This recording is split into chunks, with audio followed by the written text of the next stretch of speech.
Hello everyone. आज हम MVC architecture के बारे में सीखेंगे, जो एक बहुत डिजाइनिंग पैटर्न के लिए यूज होने वाली टेक्निक है, खासकर वेब एप्लीकेशन में। एमवीसी का मतलब है मॉडल व्यू कंट्रोलर, और इसका मेन पर्पस है कोड को अलग अलग सेक्शन में डिवाइड करना, ताकि हमारा कोड मॉड्यूलर, मेंटेनेबल और स्केलेबल हो सके। तो पहला पार्ट है हमारा जो मॉडल, मतलब एमवीसी का जो एम है, ठीक है। मॉडल इसे कहते हैं। The model represents the application's data and business logic. तो मॉडल एप्लीकेशन के डेटा और बिजनेस लॉजिक को रिप्रेजेंट करता है। देन आते हैं, it is responsible for retrieving and managing data, performing calculations and enforcing business. Then the model does not depend on the user interface, that is view, or user interaction, that is controller. तो यह database से data retrieve और manage करने के लिए use होता है, और मॉडल बिजनेस रूल को एनफोर्स करता है, और एक व्यू और कंट्रोलर पर डायरेक्टली डिपेंड नहीं करता।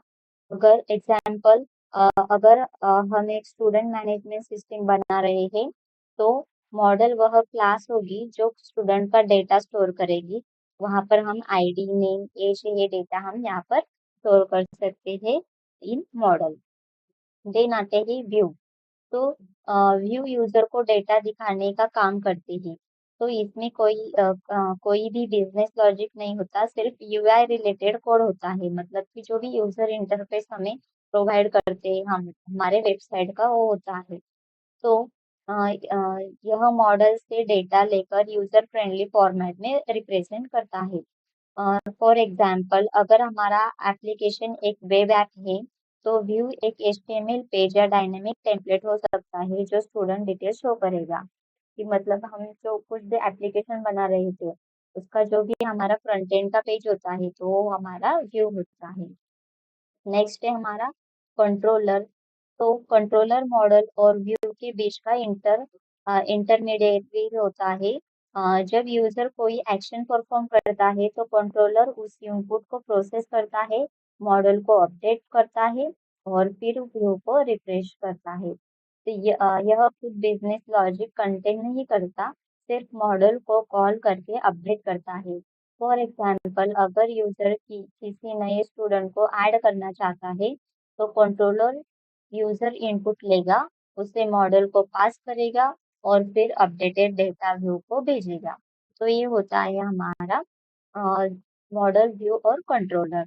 नेक्स्ट है हमारा the key principles and benefits of the MVC architecture. तो एमवीसी आर्किटेक्चर को कुछ बेनिफिट्स होते हैं, वो हम देखते हैं। पहला है सेपरेशन ऑफ कंसर्न्स, मतलब कि एमवीसी आर्किटेक्चर डेटा मतलब कि मॉडल, और यूआई को कहते हैं हम व्यू, और यूजर जो इनपुट डालेगा उसे कहते हैं कंट्रोलर, को अलग अलग मैनेज करता है, जिससे कोड ज्यादा ऑर्गेनाइज और मेंटेनेबल रहता है। नेक्स्ट है हमारा reusability. The model can often be reused across different views or user interfaces. For example, the same business logic can be applied to both a web application and a mobile app. मतलब कि model difference view के साथ reuse किया जा सकता है, जैसे एक ही बिजनेस लॉजिक को वेब और मोबाइल एप्स दोनों में यूज कर सकता है। नेक्स्ट है हमारी scalability. What is mean by scalability? तो scalability is an application growth, मतलब कि it is easier to scale each component independently. You can add new views or controls without affecting the underlying model. मतलब new views या controller add करना आसान हो सकता है बिना मॉडल को मॉडिफाई किए। नेक्स्ट आता है हमारा टेस्टेबिलिटी।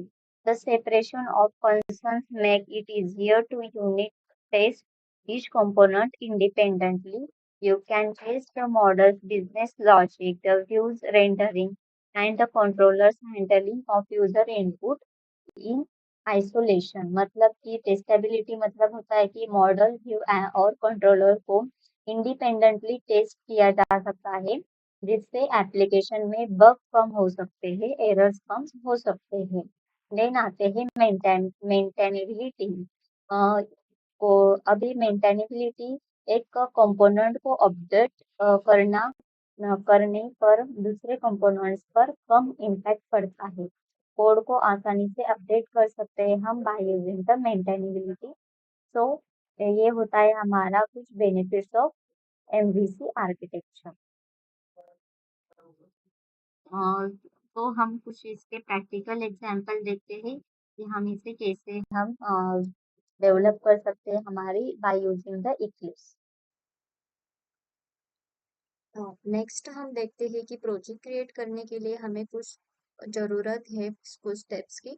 तो उसके लिए हम यहाँ पर ले रहे हैं सबसे पहली स्टेप कि हमें क्या करना है, एक न्यू जावा प्रोजेक्ट क्रिएट करना है। तो न्यू जावा प्रोजेक्ट करने के लिए open Eclipse, then go to file. हमें वहाँ पर एक फाइल का टैब रहता है, फाइल, देन न्यू क्लिक करेंगे और जावा प्रोजेक्ट करेंगे उधर।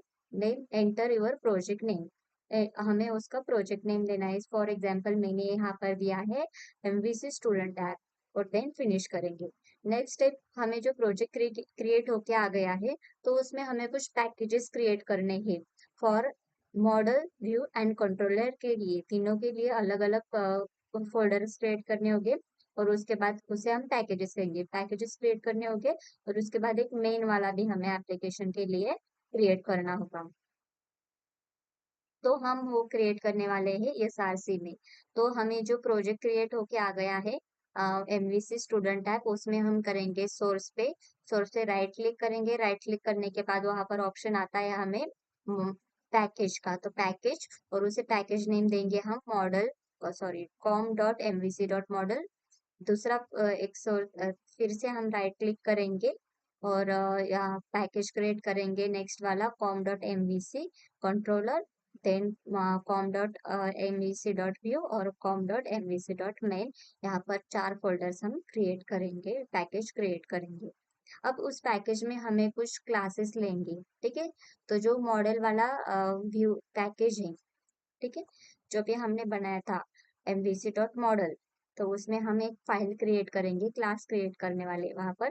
तो राइट क्लिक करेंगे हम model com dot model dot, जो भी हमने लिया था वहां पर एमवीसी डॉट मॉडल पे। और उसके बाद हम लेने वाले हैं न्यू, देन क्लास क्रिएट करेंगे एंड वहां पर हम क्लास नेम देंगे, सपोज मैंने वहां पर दिया है स्टूडेंट, और फिनिश कर देंगे। और वहां पर मैंने कुछ स्टूडेंट का डेटा और वो लिखने के लिए कोडिंग की है। उसके बाद क्रिएट करेंगे कंट्रोलर वाला क्लास। तो com dot MVC dot controller में न्यू पर क्लिक करेंगे, क्लास पर क्लिक करेंगे और क्लास नेम देंगे और फिनिश करेंगे। नेक्स्ट हमें क्या करना है, एमवीसी व्यू के लिए भी एक क्लास क्रिएट करना है। उसके बाद हमें मेन के लिए भी एक क्लास क्रिएट करना है और वहाँ कुछ कोडिंग करनी है। लास्ट में हमें एप्लीकेशन को रन भी करना है। तो रन करने के लिए go to student app dot Java, जो भी हमने स्टूडेंट ऐप जावा मेन में जो भी फाइल ली है, ठीक है। तो वहां पर हम क्या करेंगे, राइट क्लिक करेंगे, राइट क्लिक करने के बाद वहां पर रन एज आता है, रन एज जावा एप्लीकेशन करेंगे और हमारा फाइल जो भी प्रोजेक्ट है वो यहाँ पर रन होके आ जाएगी। तो देखिए मैंने यहाँ पर एमवीसी स्टूडेंट ऐप नाम का एक प्रोजेक्ट क्रिएट किया है। इसमें हम एसआरसी पे जाएंगे, एसआरसी में भी 4 पैकेजेस क्रिएट किए हैं, कंट्रोलर के लिए, मेन के लिए, मॉडल के लिए और जो भी मेन व्यू के लिए एक लिया है, ठीक है। और यहाँ से कंट्रोलर में स्टूडेंट डॉट कंट्रोलर डॉट जावा नाम का एक किया है, वहां पर मैंने क्या लिया है, स्टूडेंट कंट्रोलर का प्रोग्राम किया है, ये वाला जो भी है। उसके बाद मैंने किया है यहाँ पर एमवीसी मेन वाला मॉडल वाला, दिखाती हूँ। स्टूडेंट डॉट जावा नाम का एक किया है, उसमें स्टूडेंट की इंफॉर्मेशन है। या और नेक्स्ट हमने व्यू के लिए भी किया है यहाँ पर, तो व्यू के लिए ये किया है। उसके बाद मुझे मेन वाला, जो भी हमारा मेन वाला होता है, तो वहाँ पर सब सबका सब आता है। तो मुझे ये रन करना है, तो राइट क्लिक करेंगे यहाँ पर रन एज, देन करेंगे जावा एप्लीकेशन। और यहाँ पर नीचे हमें क्या मिल रहा है, जो कि हमने डेवलप किया है उसके रिलेटेड हमें दिख रहा है यहाँ पर।